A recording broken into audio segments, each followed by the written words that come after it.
Authorities نے Deosai national park میں camping, گلیمپنگ اور سیزنل ہوٹلز پر پابندی لگا دی ہے۔ جی ہاں، دیوسائی جو 4114 میٹر کی بلندی پر واقع ہے، جہاں کیمپنگ کے دوران سنگر قرۃ العین بلوچ پر براؤن بیئر نے حملہ بھی کیا تھا۔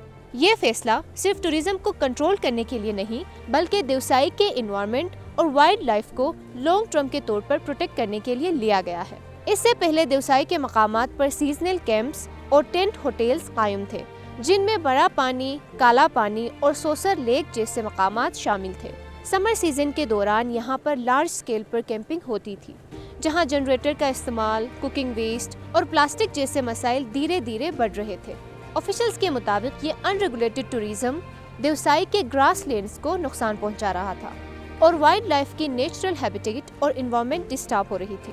ایکسپرٹس کے مطابق دیوسائی جیسے پارک جہاں ہمالیین براؤن بیئر کا کرٹیکل ہیبیٹیٹ ہے، وہاں بڑھتا ہوا human pressure long term conservation کے لیے خطرہ بن چکا تھا۔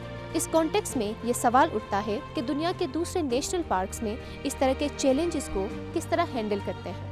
گلوبل لیول پر دیکھا جائے تو زیادہ تر کنزرویشن پارکس میں اوپن اور ان ریگولیٹڈ کیمپنگز الاؤ نہیں ہوتی۔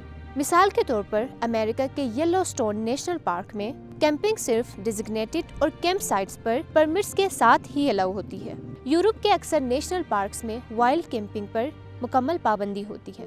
اسی طرح جاپان اور نیوزی لینڈ میں بھی کیمپنگ صرف ریگولیٹڈ اور لمیٹڈ ایریا تک محدود ہوتی ہے، جہاں اسٹرکٹ رولز فالو کرنا لازمی ہوتا ہے۔ ایکسپرٹس کے مطابق اصل مسئلہ صرف کیمپنگ کا نہیں، بلکہ ان کمرشل گلیمپنگ اور ہوٹل سیٹ اپ کا ہوتا ہے، جو بنا کیپیسٹی کے فریجائل ایکو سسٹم میں قائم ہو جاتا ہے۔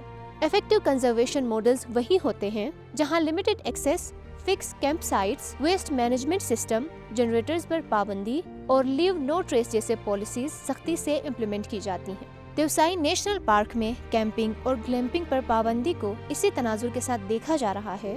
دنیا بھر کے تجربات یہ بتاتی ہیں کہ یا تو ٹورزم کو سخت رولز کے ساتھ ریگولیٹ کیا جائے یا پھر ایسے نازک ایکو سسٹمز کو ریسک دیا جائے۔ دیوسائی کے لیے فی الحال اتھارٹیز نے کنزرویشن کو پرائیورٹی دینے کا فیصلہ کیا ہے، تاکہ یہ لینڈسکیپ نہ صرف آنے والے نسلوں کے لیے محفوظ رہ سکے، بلکہ یہاں موجود وائلڈ لائف بھی سروائیو کر سکے۔